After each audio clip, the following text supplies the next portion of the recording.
संगमनेरमध्ये अवैध कत्तलखान्यावर मोठी कारवाई, 5 आरोपींवर गुन्हा दाखल तर 33 लाखांचा मुद्देमाल जप्त. संगमनेर शहरात अवैध कत्तलखान्यांवर पोलिसांनी मोठी कारवाई करत पुन्हा एकदा कायदा सुव्यवस्थेचा धडाका दाखवून दिलाय. अहिल्यानगर जिल्ह्याचे पोलीस अधीक्षक सोमनाथ घारगे यांच्या आदेशानुसार स्थानिक गुन्हे शाखेने गेल्या महिन्याभरात चौथी मोठी कारवाई करत गोवंशीय जनावरांची अवैध कत्तल करणाऱ्या टोळीचा पर्दाफाश केलाय. गुप्त माहितीच्या आधारे संगमनेर शहरातील जुना जोरवे रोड परिसरात छापा टाकण्यात आला.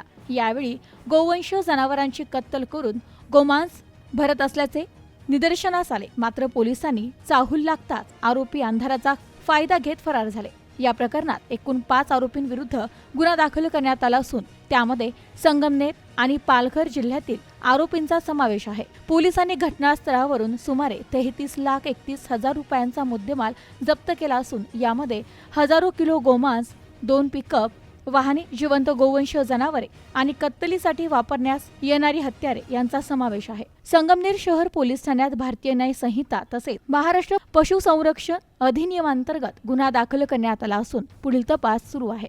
विशेष म्हणजे गेल्या महिन्यातच संगमनेर शहरात अवैध कत्तलखान्यांवर 4 कारवायांमध्ये 19 आरोपी गुन्हे दाखल करून 63 लाखाहून अधिक रुपयांचा मुद्देमाल जप्त करण्यात आलाय.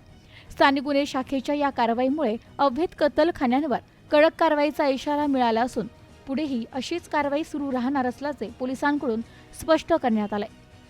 Bureau report, news today 24, Ahilyanagar.